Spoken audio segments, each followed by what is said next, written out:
सुप्रभात बच्चों, आज की तासिका में आप सभी का स्वागत है। आज का हमारा सुविचार है, सच बोलने की आदत हमें किसी भी परिस्थिति का सामना करने का साहस देती है।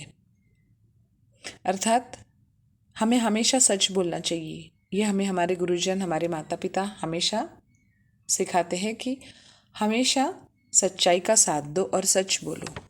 और सच बोलने की आदत इसलिए अच्छी होती है बेटा कि सच जब हम बोलते हैं तो वो हमें ध्यान में नहीं रखना पड़ता है। जब हम किसी कारण की वजह झूठ देते हैं, झूठ का आधार जिस बात में होता है वो बात हमें हमेशा याद रखनी पड़ती है कि हमने कौन सी वजह बताई थी, कौन सा कारण बताया था। पर जब हम सच बोलते हैं तो हमें याद रखने की ज़रूरत भी नहीं होती है और सच्चाई हमें किसी भी परिस्थिति का सामना करने का साहस देती है। इसीलिए हमेशा जीवन में सच्चाई का साथ दो, ना कि झूठ का।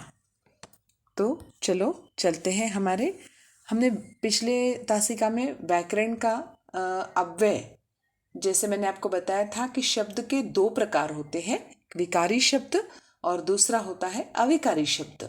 विकारी शब्द में आता है संज्ञा, सर्वनाम, विशेषण तथा क्रिया, और अविकारी में आता है क्रिया विशेषण, संबंध बोधक, समुच्चय बोधक तथा विस्मयादि बोधक।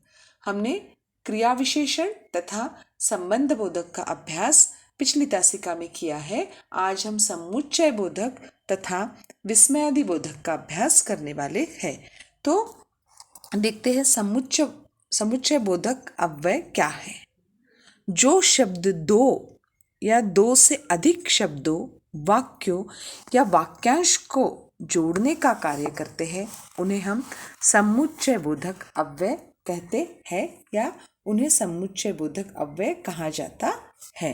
जैसे कि उदाहरण के तौर पे मैंने आपको दिया है, सुमन तथा विनीता पढ़ रही है। सुमन तथा विनीता ये दो लड़कियां जो है वो पढ़ रही है। यहाँ मैंने तथा जो है वो मोटे टाइप में या फिर डार्क कलर में आपको दिया है। ये तथा शब्द क्या है? ये समुच्चय बोधक अव्यय है। तथा शब्द सुमन और विनीता दो शब्दों को जोड़ रहा है। सुमन तथा विनीता पढ़ रही है, तो तथा शब्द जो है वो सुमन और विनीता दोनों शब्दों को जोड़ रहा है। जैसा कि हमने परिभाषा में देखा है कि जो शब्द दो या दो से अधिक शब्दों, वाक्यों और वाक्यांशों को जोड़ने का कार्य करते हैं उन्हें हम समुच्चय बोधक अव्यय कहते हैं या उन्हें समुच्चय बोधक कहा जाता है। हमारा दूसरा वाक्य है, राम आ गया परंतु सुरेश नहीं आया। अब ये परंतु शब्द जो है दो वाक्यों यानी राम आ गया ये एक वाक्य हो गया तथा सुरेश नहीं आया को जोड़ रहा है। परंतु क्या कर रहा है कि राम आ गया तथा सुरेश नहीं आया को जोड़ रहा है। इन दोनों वाक्यों को किसने जोड़ा है? परंतु ने जोड़ा है। बाजार बंद है इसलिए वहां जाना बेकार है। इसलिए शब्द दो वाक्यों यानी बाजार बंद है तथा वहां जाना बेकार है को जोड़ रहा है। यानी दो वाक्यों को जो जोड़ रहा है इसीलिए उसे हम समुच्चय बोधक अव्यय कहते हैं। उसी तरह सभी जानते हैं कि पृथ्वी गोल है। अब की जो है ये शब्द दो वाक्यों ये जो की है ये शब्द दो वाक्यों सभी जानते हैं तथा पृथ्वी गोल है को जोड़ रहा है। दोनों को जोड़ रहा है। सभी जानते हैं तथा पृथ्वी गोल है को ये जोड़ रहा है। इसलिए ये की जो है ये समुच्चय बोधक अव्यय है। वह आज विद्यालय नहीं जाएगा क्योंकि उसे बुखार है। वह क्यों विद्यालय नहीं जाएगा? क्योंकि उसे बुखार है। क्योंकि शब्द जो है वो दो वाक्य, वह आज विद्यालय नहीं जाएगा तथा उसे क्या है? बुखार है। इन दोनों को वो जोड़ रहा है। उसी तरह राम खेलता है और शाम पढ़ता है। राम खेलता है और शाम पढ़ता है। इस वाक्य में भी आप समझ गए होंगे कि दो वाक्यों को कौन सा शब्द जोड़ रहा है। इन दोनों वाक्यों को जोड़ने वाला शब्द है और ये जो और है यही समुच्चय बोधक अव्यय है। उसी तरह उसने मेहनत तो की थी लेकिन पास नहीं हुआ। उसने मेहनत तो की थी लेकिन पास नहीं हुआ।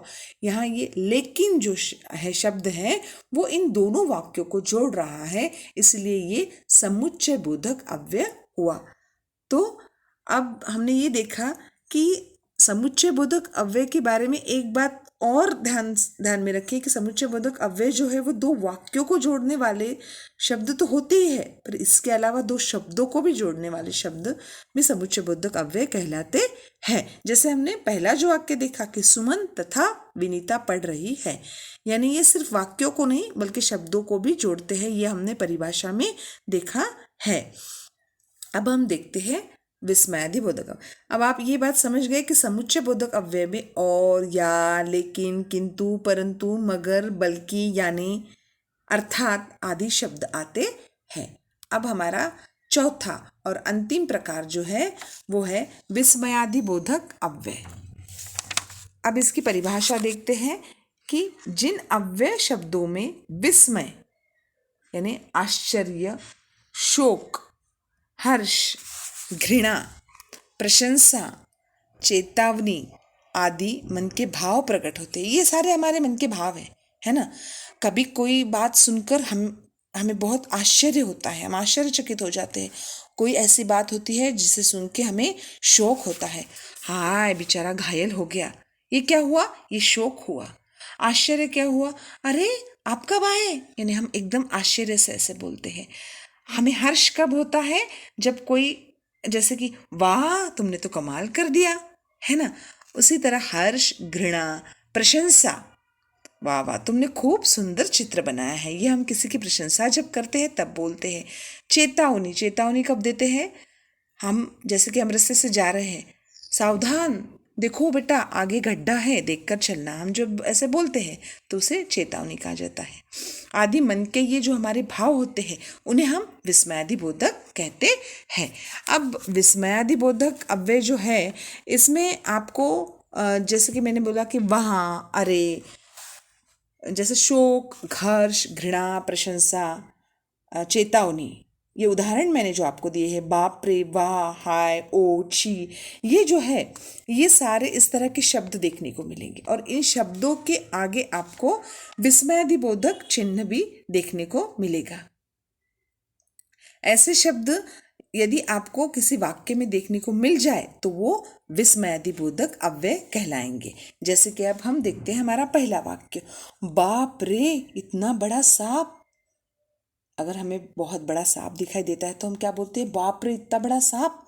तो बाप रे ये क्या है, ये आश्चर्य का भाव प्रकट कर रहे हैं। क्या कर रहे हैं, ये आश्चर्य का भाव प्रकट कर रहे हैं। वाह क्या खूब छक्का लगाया, वाह हर्ष या उल्लास का भाव प्रकट कर रहा है। वहाँ क्या कर रहा है, हर्ष या उल्लास का भाव, कि छक्का मारने के बाद हमें हर्ष हो गया, आनंदित हो गए हम लोग। हाय बेचारा बस से गिर पड़ा, ये दुख, हम ये सुन के हमें दुख होता है ना। हाय, दुख या पीड़ा का भाव जब हम प्रकट करते हैं तब हम ऐसा बोलते हैं कि हाय बेचारा बस से गिर पड़ा। उसके बाद है ओ, यह जानकर दुख हुआ, ये दुख का भाव है। हमारे मन में जब दुख होता है, कोई दुखद घटना जब हम सुनते हैं तब हम बोलते हैं कि ओ, यह जानकर हमें बड़ा दुख हुआ। ये सारे हमारे मन के भाव है। और पांचवा जो हमारा वाक्य है वो है छी, यहाँ कितनी गंदगी है। अब इससे गंदगी कितनी है ये छी करके हम उसे प्रकट कर रहे हैं। जब हम गंदगी देखते हैं तो हमें बहुत गंदा लगता है ना, और तुरंत हमारे मुंह से निकल पड़ता है कि छी। तो इस तरह ये जो शब्द है बाप रे, वाह, हाय, ओ, छी, ये जो सारे शब्द हैं ये विस्मयादिबोधक अव्यय है और इनके आगे हमें हमेशा विस्मयादिबोधक चिन्ह दिखाई देगा जब ये वाक्य में रहेंगे। और दूसरी बात ये कि विस्मयादिबोधक शब्दों का प्रयोग सदैव वाक्यों के प्रारंभ में किया जाता है। सबसे शुरुआत में ही ये शब्द रहता है, उसके बाद विस्मयादिबोधक चिन्ह रहता है। और विस्मयादिबोधक शब्दों के बाद विस्मयादिबोधक चिन्ह का भी प्रयोग किया जाता है। अब विस्मयादिबोधक शब्दों का वाक्य के अन्य शब्दों से कोई भी संबंध नहीं होता है और ये हमें ध्यान में आ ही जाता है क्योंकि विस्मयादिबोधक चिन्ह हम सभी जानते हैं। तो इस प्रकार ये था विस्मयादिबोधक अव्यय। तो हमने आज समुच्चय बोधक अव्यय तथा विस्मयादिबोधक अव्यय का अभ्यास किया है। आशा करती हूँ कि आपको ये ग्रामर का टॉपिक जो बहुत ही महत्वपूर्ण है अव्यय, ये आपको अच्छी तरह से समझ में आया होगा। धन्यवाद। आज के लिए बस इतना ही, मिलते हैं अगली तासिका में।